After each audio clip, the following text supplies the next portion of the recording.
여기 사진 이제 전자회로에 지문을 찍혀 있는 건데, 이게 이제 포렌식을 정의하는, 어떻게 보면은 그렇게 포렌식 모든 걸 보여주는 사진 한 장이라고 볼 수 있는데, 지금은 잘 이해가 안 될 텐데 이따가 일단 포렌식에 대해 개념 같은 걸 배우면은 이제 이 그림이 이해가 됩니다. 그래서 지금은 그냥 넘어가면은, 이제 맨 처음에는 일단은 해킹 보안 이렇게 해서 여러 가지 이야기를 좀 나눠 보려고 이렇게 토픽도 몇 개 골라왔어요. 혹시 보안을 공부해 본 적 있는 사람 있어요? 처음입니다. 아, 그냥 시작도 안 해봤어요? 이렇게 규정을 그러면은 이제 여기서 우리가 이야기할 게 몇 개 없어집니다. 우선 해킹 보안 이제 마우스 포인터 보여요?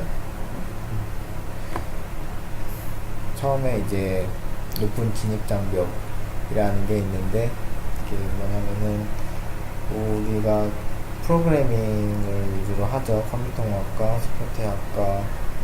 이제 프로그래밍은 그냥 언어를 공부를 바로 시작하면은 이제 그게 끝나는 건데, 보안 같은 경우는 그렇게 끝나지가 않아요. 바로 보안을 공부할 수가 없어요. 왜냐하면 보안을 하기 위해서는 우선 뭐 프로그래밍 기본적으로 빨리 있어야 되고, 컴퓨터 구조, 그리고 운영체제, 그 외에 이제 분야마다 조금씩 다르겠지만 기초적으로 우리가 알아야 되는 지식들이 존재해요. 그렇기 때문에 해킹 보안은 바로 공부를 들어갈 수 없기 때문에 맨 처음 공부하는 사람들이 이런 기초 지식이 부족하기 때문에 어려움을 겪어요. 그래서 이게 공부하기 좀 어렵다, 높은 진입장벽을 가지고 있다고 하는 거고, 그래서 이런 게 있고, 이제 이거를 알려주는 이제 수많은 IT 학원들이 있죠. 이제 뭐 IT뱅크, 솔데스크 등등이 있는데, 이런 데서도 보안을 다 알려줘요. 솔데스크는 제가 알기로 보안에 좀 더 특성화를 맞춘 학원으로 알고 있는데, 이런 학원이 많고 이제 홍보도 엄청난데, IT뱅크가 특히 이제, 그런데 학원이 안 좋다는 거죠. 학원을 다니면 안 되는 이유가, 학원 다녀본 사람 있어요? 상담 받아봤어요. 상담? 뭐래요? 상담 받으니까. 되게 글을 안 쉬고 안 들으면 어렵다. 막 패키지로 이어주지 않아요? 패키지 위주. 이런 코스로 가야지 할 수 있다. 이게 학원 다니지 말라는 게, 뭐 모든 교육기관이 그런 거는 아니지만 특히 IT뱅크에서 이런 특징이 보이는데, 우리가 돈을 내고 배우게 되는데 그런 돈에 비해 우리가 얻는 게 없고, 그 다음에 이런 데는 기초만 알려주고 빠져요. 학원이 싹 빠져요. 그렇게 되면은 우리가 기초를 학원에서 주입식으로 계속 공부를 받았는데 기초만 알려주고 싹 빠져버리면 학원이 이제 그 이후에 어려운 내용들을 우리가 스스로 공부를 해야 되는데, 우리가 자립심이 부족하게 되는 거죠. 그동안 기초를 계속 학원한테 배웠는데 학원이 빠지면은 이제 그 더 어려운 내용을 나 혼자 공부할 수 있는 능력이 없어요.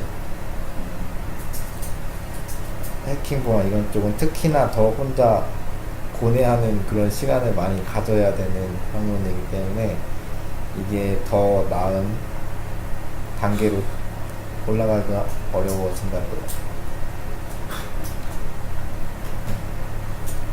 그런 게 있고, 그 다음에 뭐 어린 친구들, 여기 보안 제가 계속 어렵다 했는데 이게 좀 아이러니한 게 있어요. 왜냐면 이게 어린 친구들이 더 잘해요. 어린 친구들 정말 거의 뭐 보안하는 사람 절반은 고등학생들이 다 먹고 들어가요. 거의 비오비라는 이제 최고 보안 인재 육성하는 프로그램이 있어요. 정부에서 하는. 근데 거기도 이제 우리나라에서 좀 보안으로 공부 좀 했다는 사람들이 이제 거의 합격해서 거기서 공부를 하게 되는 건데, 거기 들어오는 사람들 보면은 한 절반이 고등학생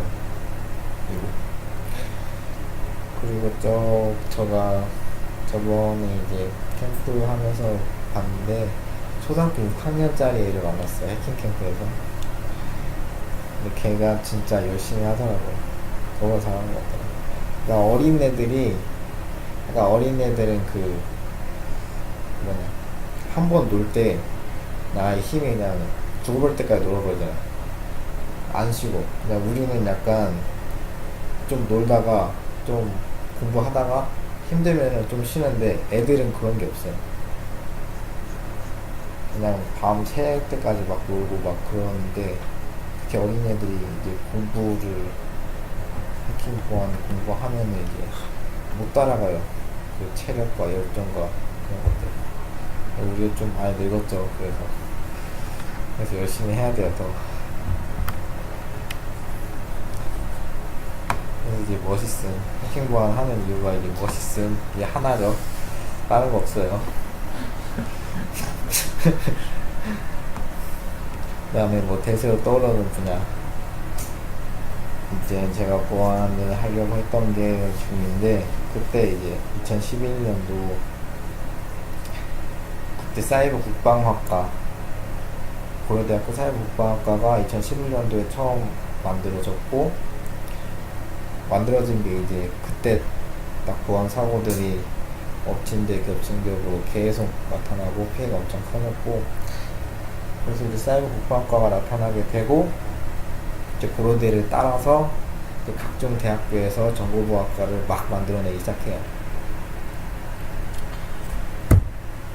이제 그러고 이제 정부에서도 이제 교육생을 보안을 가르치려는 그 교육 프로그램들을 계속 만들어나게 되고, 거기서 이제 BOB도 만들어지게 되고,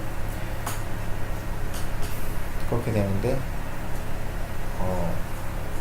그리고 이제 정보보안과가 이제 각 대학교에서 뭐 입시 성적 같은 거 보면은 거의 대부분이 정보보안과가 있는 학교는 정보보안학과가 거의 그 학교 입시의 탑을 달려요. 거의 다 그래요. 그만큼 정보보안학과가 인기가 굉장히 많고 그렇다는 거죠. 요즘 학생들한테. 이렇게 많이 올라오고, 그다음 뭐 하죠?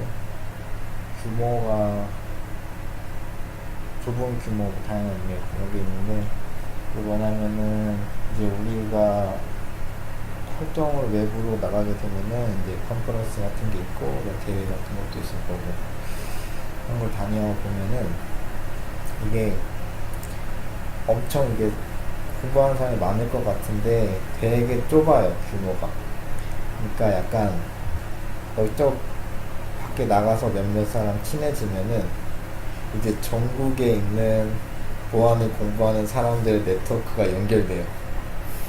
이게 약간 몇몇 사람 친해지면은 내 친구의 친구, 뭐 어떻게 설명하지? 그러니까 뭐 보안을 뭐 지방에 뭐 누구 공부하는 사람, 뭐 다른 대학교 공부하는 사람 있다고 하면은 거의 대부분이 다 내 친구랑 연결되어 있어요. 뭐 친구의 친구 막 계속 이렇게 다 아는 사람이에요. 결국 이쪽 공부하는 사람들이. 그래서 계속 만나게 되는데, 만나던 사람만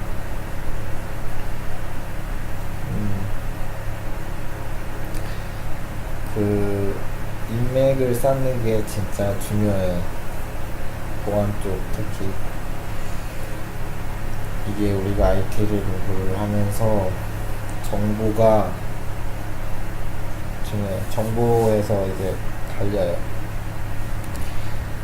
정보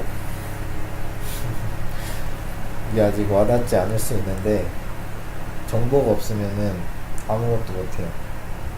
내가 뭐 하고 싶은 컨퍼런스나 뭐 그런 대회 활동이나 뭐 그런 기회 같은 게 있을 때 내가 그거를 알아야 잡는데, 그걸 모르면 잡을 수가 없는 건데, 그 정보를 흘려주는 사람들이 다 이런 인맥들이죠. 그리고 페이스북에 가보면은 이제 생활 해킹도 있고 생활 코딩도 있어요. 생활 코딩은 뭐 다들 알 것 같은데 생활 해킹이란 것도 있거든요. 생활 해킹은 이제 제 초등학교 동창 친구가 만든 건데 걔도 대단하죠. 지금 구독원이 12,000명 정도 되는데 해킹 관련 뭐 질문하거나 좀 모를 때는 생활 해킹도 좋고 생활 코딩도 좋고 생활 코딩이 근데 더 좋은 것 같아요. 생활 해킹을 걔가 관리를 안 해서 망했어요 지금. 그래도 다들 그 그룹원들이 워낙 다들 열심히 하려는 사람들이라서 스스로 이제 운영이 되는데 그래요. 그 다음에 이렇게 넓은 시야를 가져라. 마지막 우리가 건국대학교 이제 정보통신대학 그래서 우리들끼리 보면서 우리들끼리 서로 위안하면서 이제 학점 뭐 좀 잘 나오면은 이제 잘하는 것 같고 그 다음에 뭐 내 친구들 동기들 보면은 다들 이 정도 코딩하고 이 정도 실력 가지니까 나도 그 정도 하면은 잘 될 거다 라고 이렇게 생각을 하면은 안 돼요. 우리 학교만 보면 안 되고 밖으로 조금만 나와도 정말 잘하는 사람들 나보다 어린데도 정말 잘하고 많은 걸 하는 사람들이 되게 많아요. 그걸 느낄 필요성이 있어요. 그래서 학교 밖으로 나가시고 한국에서 전국적으로 돌아다녀야죠. 그리고 세계로 가고 느낄 수 있어요. 뭐 이런 게 있는데 뭐 질문 같은 거 있어요?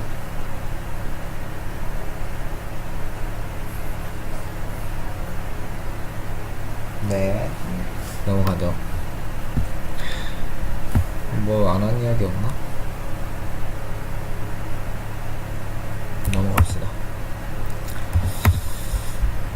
자, 이제 해킹의 분야들인데 분야를 이제 구분 짓는 거는 사람들마다 조금씩 다르더라고요.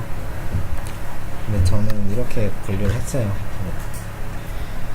시스템 해킹, 리버싱, 웹 해킹, 암호학, 네트워크 해킹, 포렌식 이렇게 6개로 분류를 해봤고 이 밑에 있는 것들이 이 보안 관련 분야를 공부하기 위해서 미리 알아야 하는 것들을 적은 거예요.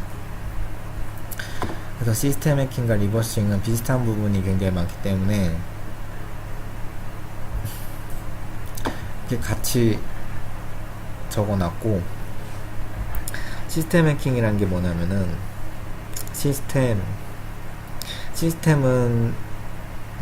이제 뭐 프로그램이 될 수도 있고 운영 프로그램 혹은 그 운영 체제가 될 수도 있어요. 그래서 이 시스템을 공격하는 건데 시스템 해킹은 이제 뭐 윈도우에서도 할 수 있지만 이거 먼저 설명하자면은 윈도우는 개인 사용자를 위한 그래픽 위주의 운영체제예요. 근데 이제 리눅스, 뭐 유닉스 이런 운영체제도 있는데 이런 거는 서버 컴퓨터에서 이제 효율적으로 작업을 하기 위해서 그래픽 위주가 아닌 콘솔이라고 해서 콘솔 알죠?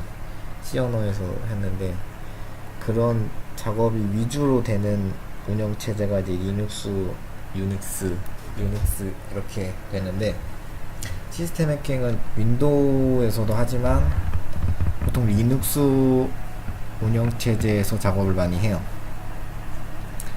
서버 쪽이 다 리눅스를 쓰기 때문에 그래서 시스템 해킹을 할 때 리버싱도 마찬가지지만 일단 리눅스를 할 줄 알아야 돼요. 리눅스 보여드릴까요?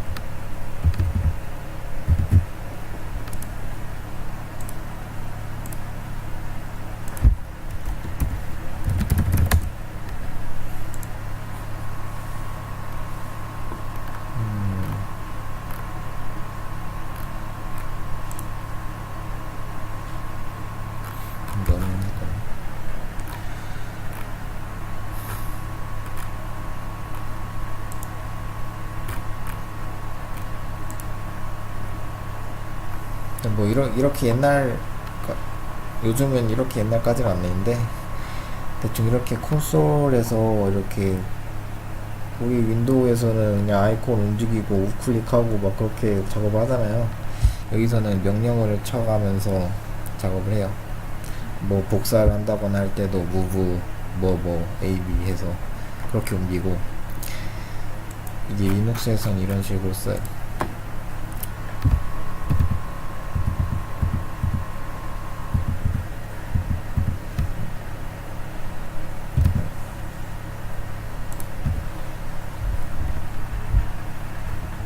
그래서 시스템이 뭐 그런 거라면은 리버싱은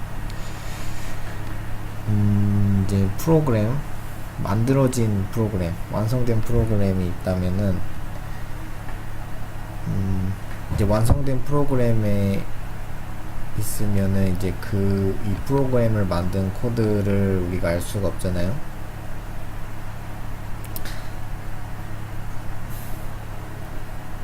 그 프로그램이 만들어진 코드를 우리가 볼 수 있다면은 이 시스템이 프로그램이 이제 어떻게 작동하는지 알게 되고 그 구조를 알게 되고, 그러면은 이 취약점을 발견할 수가 있어요. 근데 프로그램은 반드시 취약점이라는 게 존재해요. 그래서 이 코드를 결국 우리가 프로그램이 어떻게 작동되는지 알아야 된다는 건데, 그래야 취약점을 찾던가 말던가 하는데, 이제 그런 걸 위해서 이제 리버싱이라는 걸 하는 건데, 보여드리자면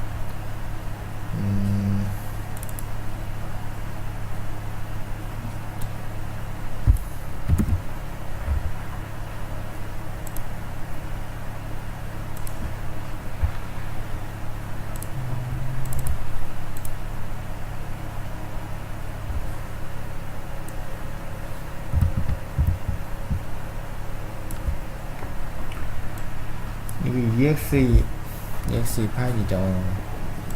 근데 이게 리버싱 하는 툴에 올려놓으면은 이렇게 희귀망측한 문자들이 나타나게 돼요.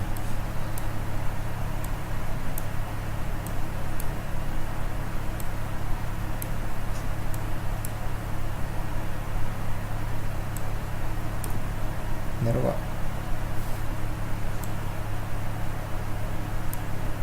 자, 이 화면을 이제 설명하기 전에 어딨어? 자, 여기 선행 과정에 C 언어가 일단 있어야 된다고 했고, 그다음에 컴퓨터 구조 운영체제 어셈블리요. 운영체제는 아까 말했듯이 리눅스를 말하는 거고, 뭐 윈도우에서도 충분히 가능하고, 컴퓨터 구조를 알아야 되고 어셈블리어를 알아야 되고, 뭐야,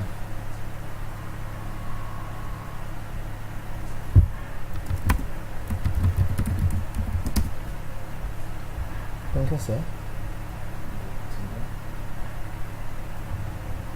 뭐가 끊겼다는 거예요?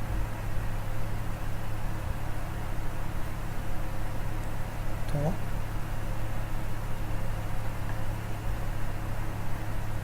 아,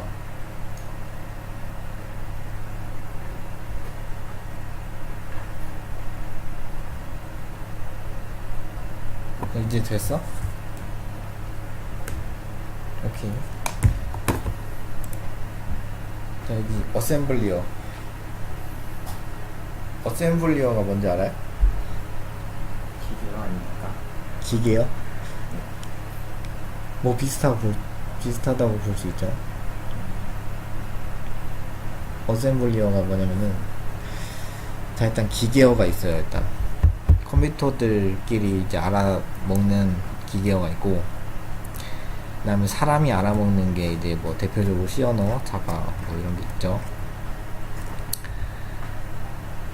이 C 언어는 일단은 문장을 그냥 다 보면 알겠지만 영어로 돼 있죠. 딱 봐도 사람 이야기 쉬워 보이죠. 그래서 이 C 언어는 컴파일이라는 과정을 통해서 기계가 알아먹을 수 있도록 바뀌게 되는데, 이 어셈블리어는 기계어의 바로 윗단계인데, 기계어는 솔직히 사람이 알아먹기가 힘들어요. 알아들어 먹을 수는 있어요. 이제 삽질을 많이 하면은 이제 못 알아듣는 건 아닌데, 기계어를 공부하면은 충분히 누구나 알 수 있는데, 어셈블리어는 그걸 이제 조금이나마 더 보기 쉽게 하자 해서 만들어진 건데,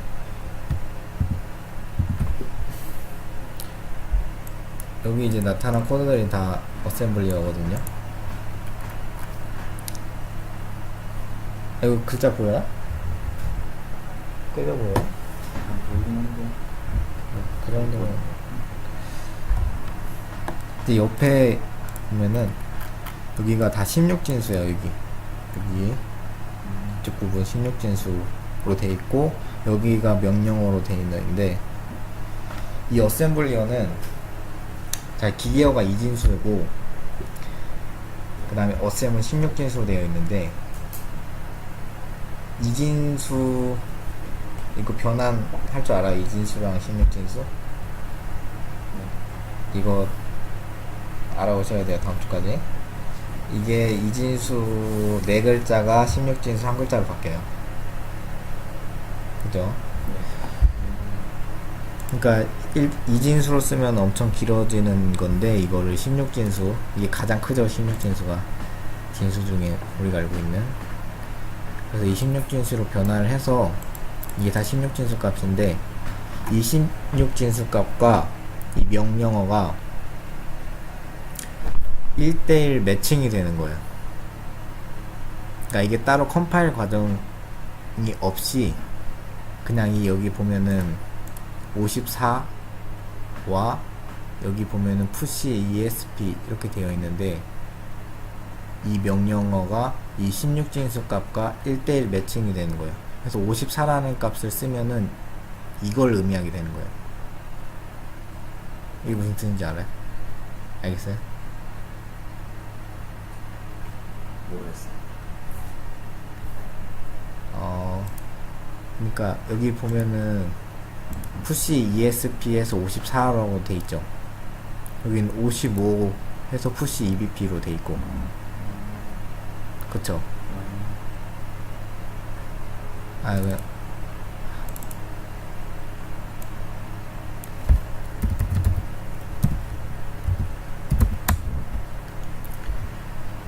push ebp를 썼는데 똑같이 55 이렇게 나오죠. 옆에 보면은, 그러니까 이게, 그러니까 1대1 매칭이라는 게 이게 이해가 안 되나? 그러니까 각 숫자마다 명령어를 매칭을 시키는 거죠.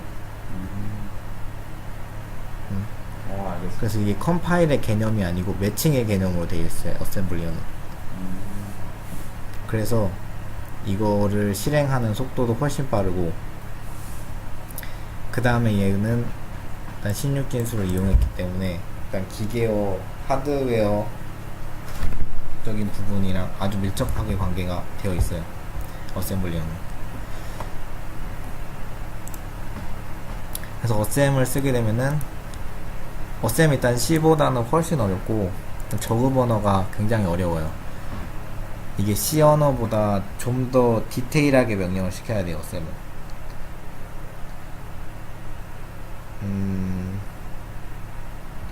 이제 이거를 이제 CPU에 레지스터라는 저장 장치가 있는 거 알아요? 네. 안다고 치죠. 이게 레지스터 값들이거든요. EAX, ECX, EDX 이게 다 레지스터들인데, 얘는 하드웨어에서 가깝게 코딩을 하는 게 이제 어셈인데, 얘네들은 직접 이런, 여기 보면 EAX 뭐 이렇게 돼 있죠. 이런 레지스터 값들을 직접 사용을 해요, 코딩할 때.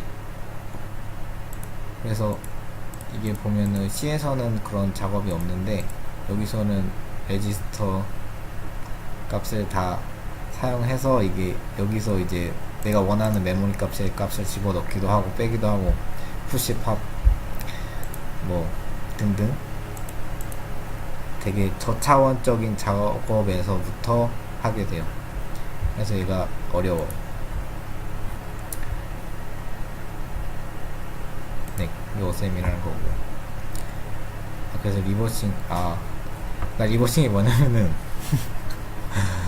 아까 그런 작업을 통해서 그게 완전한 파일 exe 파일은 어셈으로 복구가 가능해요.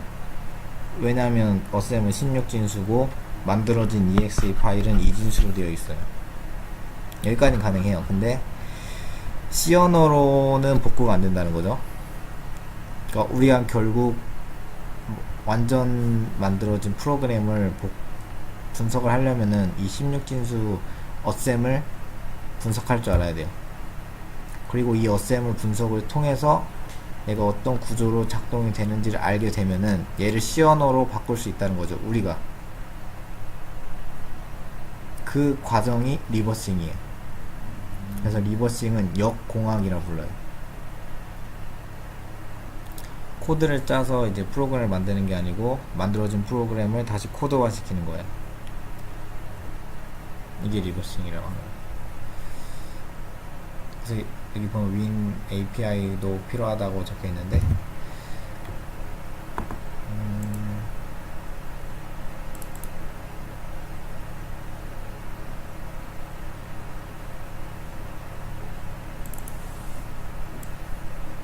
이제 이런 윈 API가 윈도우 어플리케이션 인터페이스인데 이런 이제 윈도우 상에서 이런 그래픽적인 요소 이런 것들을 구현하기 위해서 사용하는 일종의 함수들의 모임 같은 건데, 자 이게 exe 파일이죠.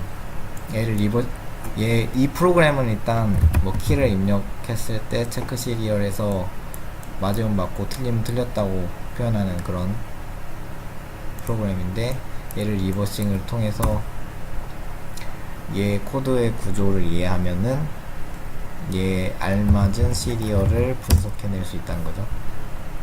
이게 리버싱의 목적이죠. 그래서 리버싱을 통해서 프로그램 게임 같은 거 해킹할 수도 있고, 핵이 그렇게 만들어지는 거고. 졸리죠.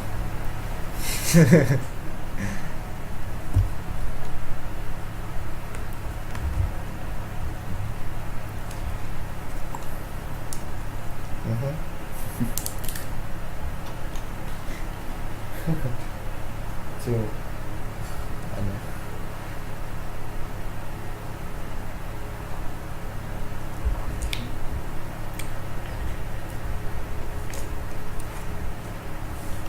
그다음 웹패킹이에요. 웹패킹은 쉬워요. 쉽대요 사람들이.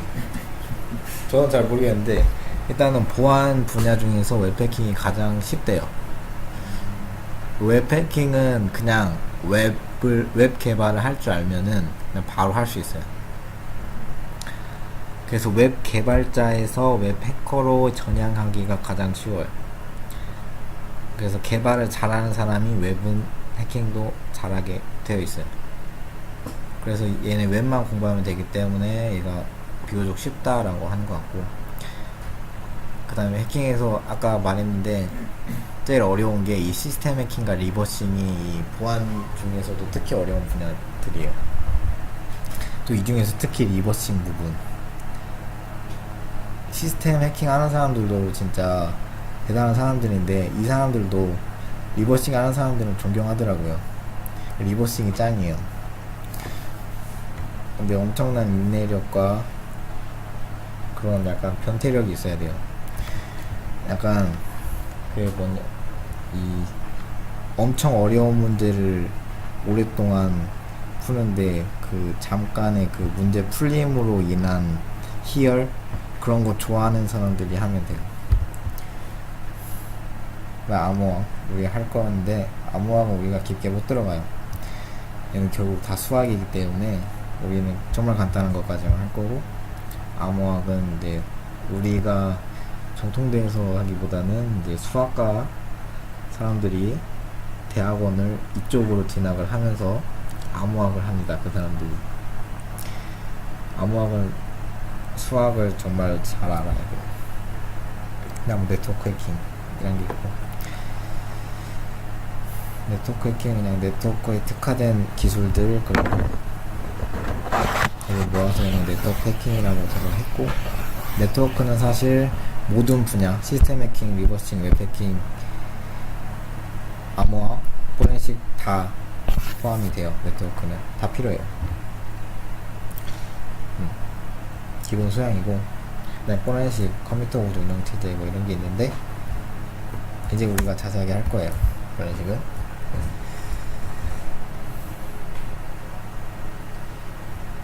포렌식인데, 왼쪽 카드부터 보면은 최순실 태블릿 PC 삭제 파일 복구하는 디지털 포렌식에 걸렸다. 지금 안 된 것 같은데. 그래? 왜 걸렸나?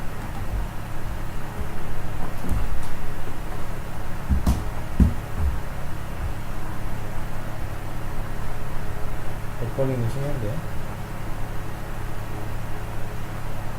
껐다 킬까요?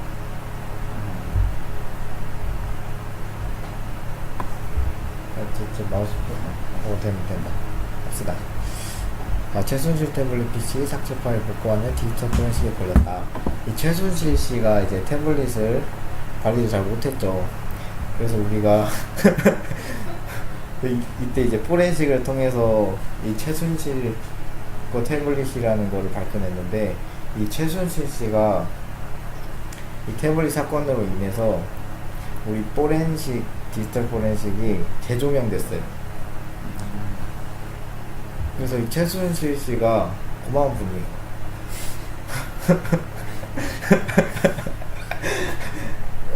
약간 이분 때문에 포렌식이 막 뉴스에도 엄청 많이 나왔고, 이게 많은 이제 이게 굉장히 포렌식이 이제 갑자기 재조명이 엄청 많이 됐어요. 이 태블릿 사건 때문에 JTBC에도 계속 나오고.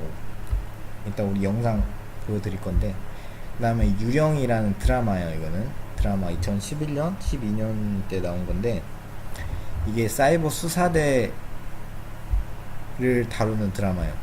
여기서 이 사람들이 이제 포렌식을 하겠죠. 이게 드라마인데, 이게 이현이가 정말 이뻐서 봤어요. 저는 이뻐서 봤는데 제가 한 2화까지 보다가 관뒀어요. 이게 내용이 이제 점점 판타지가 돼요. 저 1화 딱 끝날 때 이제 갑자기 엄청나요. 근데 재밌대요. 다른 사람들은 한번 봐보시면은 재밌을 거예요. 컴퓨터 관련 내용들이 엄청 많이 나와요. 그 다음에 이거는 포렌식 관련은 아닌데, 이제 안철수 씨가 이거 아마 작년일걸요? 작년인가 재작년일 텐데, 안철수 씨가 이제 스마트폰 해킹을 시연을 하셨어요. 그래서 여기 자기 얼굴 찍히는 거 지금 보여주고 있죠. 참 재밌게 봤어요, 이 기사는. 안철수 씨가 지금 정치인으로서 이제 조금 이미지가 깎이고 있는데, 이 보안 분야에서는 가시세요. 범접할 수 없어요. 이제 왜 정치를 하는지 모르겠는데 정말 대단한 분이셨어요, 옛날에. 이제 뉴스를 볼 거예요. 뉴스 시간. 아직 8시 안 되는데 8시 뉴스.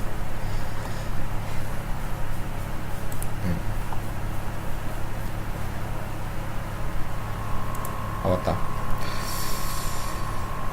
이게 스테레오가 스카이프로는 이게 안 될 텐데, 소리가 안 들릴 텐데.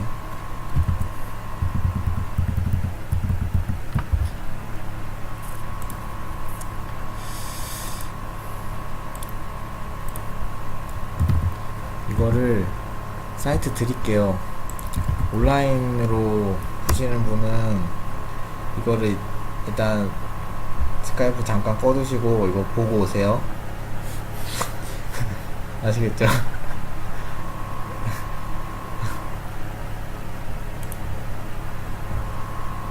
이제 우리끼리 보죠.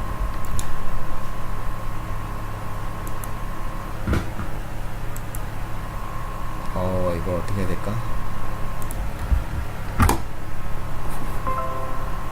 태블릿 PC를 공개한 특검이 이례적으로 장시호 씨가 제출한 태블릿 PC를 공개한 그 배경으로 최순실 씨 측이 태블릿 감정이 필요하다는 입장을 피력해온 점이 꼽힙니다.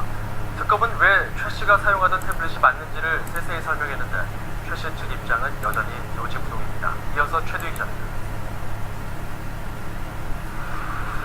가 장시호 씨가 제2의 태블릿 PC를 특검에 제출했다는 소식이 알려진 직후 최순실 씨 측은 또다시 자신의 것이 아니라고 잡아댔습니다. 앞서 JTBC에서 보도한 태블릿 PC와 마찬가지로 장 씨가 제출한 태블릿 PC 역시 전문기관의 감정이 필요하다고 주장했습니다. 사용하는 느닷없이 왜 그게 나타나는지 모르겠다. 그동안에 수많은 압수수색을 하고 대놓지 않았습니다. 그러자 특검팀은 작심한 듯 왜 최순실의 태블릿이 맞는지를 입증할 팩트를 쏟아냈습니다. 면밀한 디지털 분석 작업을 거쳤다는 점을 강조하며 사용자 이름과 연락처, 이메일 계정까지 모두 최 씨의 것과 일치했다고 공개했습니다. 또 박원호전 승마협회 전문화, 우승일 전 K스포츠재단 부장 등 수수들과 주고받은 이메일도 100통이 넘게 쏟아졌고 최 씨가 휴대전화 등에서도 사용하던 알파벳 L자 형태의 방금 패턴까지 일치한 점도 강조했습니다. 이미 특검에서 정상적인 디지털 포렌식 절차를 거친 것으로 특검은 재감정이 필요 없다고 판단하고 있습니다. 제2의 태블릿 PC에서 나온 최 씨의 각종 흔적은 삼성의 뇌물수사와 직결된 데다 최 씨의 국정농단 정황이 추가로 드러난 핵심 물증입니다.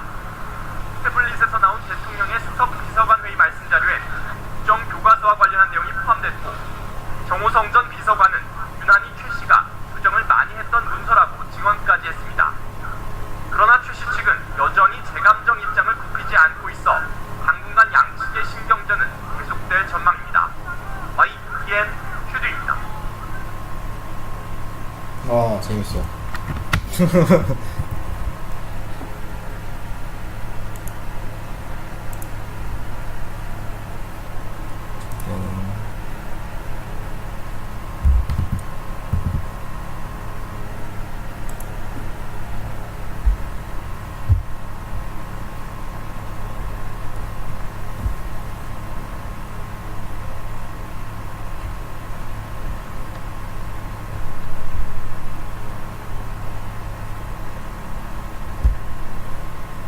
똑똑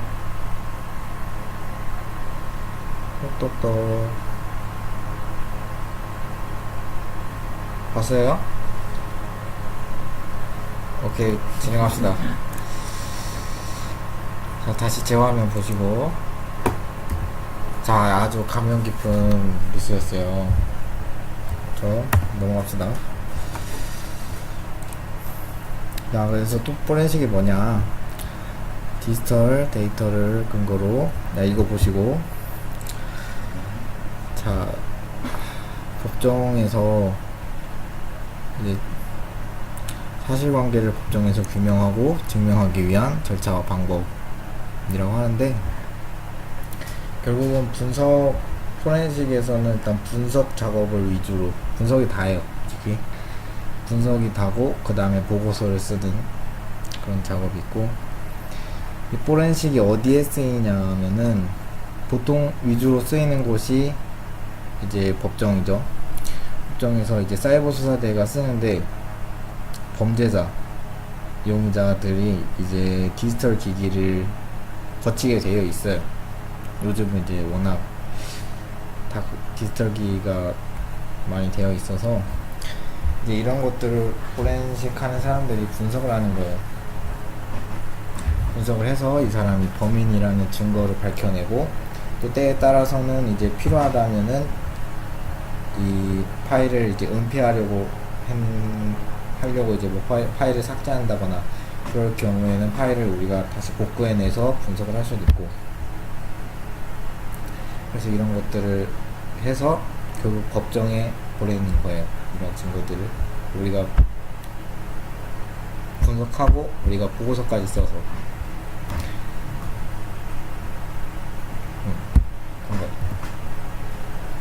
포렌식을 하게 되면은 이제 로카르드의 교환 법칙이라는 게 있는데, 이거는 이제 포렌식뿐만 아니라 그냥 경찰에서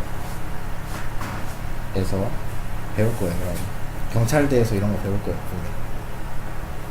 우린 경찰대보다 뛰어난 사람. 로카르드의 교환 법칙이라는 게 있는데, 이게 뭐냐면은 내가 어떤 행동을 했을 때 반드시 이제 그 흔적이 어딘가에는 무조건 남는다라는 거예요. 그러니까 이거를 이제 포렌식화 시키면은 내가 디지털 상에서 어떤 작업을 했을 때 그 작업은 반드시 이 디지털 기기 상에서 이제 어떤 방식이로든지 반드시 흔적이 남아요. 무조건 남아요. 그래서 이걸 알게 되면은 이제 맨 처음 이미지 보면은 딱 보이죠. 이제 지문 회로인데 이게 내 흔적이 남은 거예요. 이걸 뜻하는 그림이고, 그래서 로카르드의 교환 법칙을 이제 알면은 이제 어디 가서 아는 척 하시면 돼요. 로카르드의 교환 법칙 아니? 그냥 그래서 반드시 남는다는 거고, 이제 전문가들은 이제 내 흔적을 지울 수가 있잖아요. 근데 내 흔적을 지우려고 하면, 지웠다고 했을 때 내가 그 흔적을 지웠다라는 흔적이 또 남아요. 이게 로카르드의 교환 법칙이 계속 반복되는 거예요. 그래서 전문가들도 완전히 데이터를 지울 수는 없어요. 데이터를 지울 수 있는데 흔적을 완전히 지울 수는 없어요. 그래서 완전 범죄는 있을 수 없다 라는 거죠. 포렌식의 성격.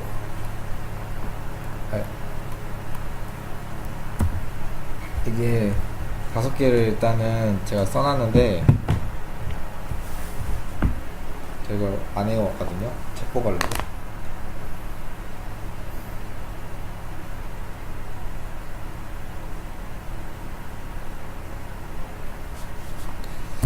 자, 무결성이 뭐냐?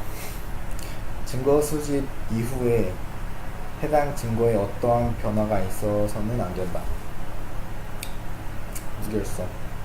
증거, 거기가 범인의 컴퓨터에서 증거를 수집을 할 거고, 데이터, 자료들 수집을 하는데, 그 데이터에 우리가 어떠한 수정이나 입력 같은 게 절대 있어서는 안 된다는 거죠. 무결성. 그래서 동일성과 무결성이 비슷한데, 우리가 해시라는 게 있어요. 암호 기법 중에 하나인데, 이 해시라는 게, 해시는 이제 우리가 데이터 범죄자의 컴퓨터를 이제 원본은 일단 건들면 안 되고, 무조건 건들면 안 되고, 원본은 이 복제를 뜰 건데, 컴퓨터 통째로 복제를 떠요. 그러면은 맨 처음 내가 복제를 떴을 때의 컴퓨터 상태와 이제 내가 분석을 하고 이제 직구로 이제 법정에 증거 올릴 때 그 데이터가 다르면 안 돼. 그러니까 내가 이런 이거를 포렌식을 분석하는 과정에서 내가 어떠한 수정이나 그런 거를 하면은 이 해시라는 게 있는데, 해시 값이 완전히 달라져요. 내가 점 하나만 찍어도 해시 값은 완전히 바뀌게 돼요.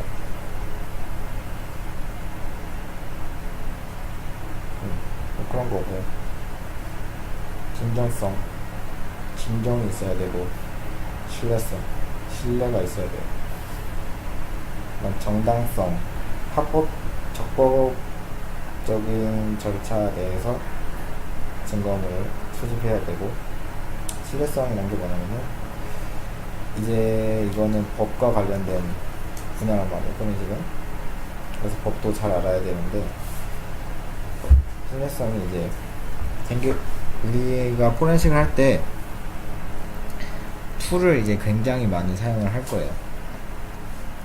포렌식은 일단 툴에 의존하는 경향이 굉장히 많아요. 이제 왜냐면은 분석 위주인데 우리가 일일이 다 분석하기에는 굉장히 너무 방대한 데이터들이 많아요. 그러니까 우리는 이제 보통 분석을 할 때 그러니까 우리는 컴퓨터를 통째로 복제를 뜨거든요. 그런 식으로 하는 사람들은. 그러면은 이제 기본이 500기가에서 이제 1테라 이제 훨씬 넘어가게 되는데, 그거를 우리가 일일이 그거를 하나하나 다 보고 있을 시간이 없다는 거죠. 그래서 우리가 툴이라는 걸 만들어서, 포렌식 툴을 만들어서 돌리는 거예요. 혹시 이상한 게 있나? 이제 물론 이제 툴로 해결이 안 되는 부분도 있을 거고, 그런 건 이제 수동적으로 작업을 해야 되고. 그래서 이 신뢰성이라는 게, 툴도 사용을 하되 이 공신력 있는 툴을 사용해야만 이게 법정에서 증거로 채택이 돼요. 이제 우리나라 이제 법정에서 그거를 이제 이런 툴은 사용해도 이제 증거로 채택할 수 있다, 뭐 이런 게 있어요. 근데 그런 걸 사용하지 않고 증거를 내가 얻어냈을 때 그걸 제출해도 그거는 증거로서의 효력이 없어요. 이런 게 신뢰성이라고 해요. 포렌식의 성격이고요. 이런 게 이제 왜 필요하냐면은, 포렌식은 일단 보고서도 써야 돼요. 일단 분석도 해야 되는데, 이게 기술적인 부분과 그 다음에 포렌식 보고서를 쓰는 부분이 거의 한 5대5 정도 보면 돼요. 중요성이. 그래서 우리가 분석을 해서 어떤 자료들을 얻고 증거들을 얻었다면은, 이게 왜 얻었냐면은 어떤 사람이 범인인지 밝혀내기 위해서, 추론하기 위해서 그런 증거들을 얻은 건데, 우리가 이제 보고서를 쓰면서 그런 것들을 논리적으로 배열하고 이제 설명하면서 이 재판장이 보기에 이 사람이 범인이라는 거를 우리가 설득을 시켜야 된다는 거죠. 그래서 우리가 사이버상에서 계속 추리를 하면서 그거를 정리해 나가는 거예요, 보고서를. 그렇기 때문에 보고서가 굉장히 또 중요해요. 네. 그래서 이런 보고서를 쓸 때 이런 성격들이 반드시 좀 필요하다는 거죠.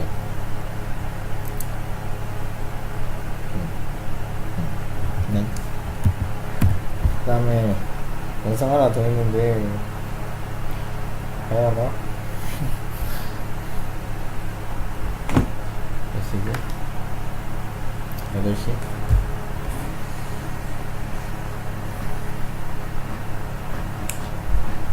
안 볼게요.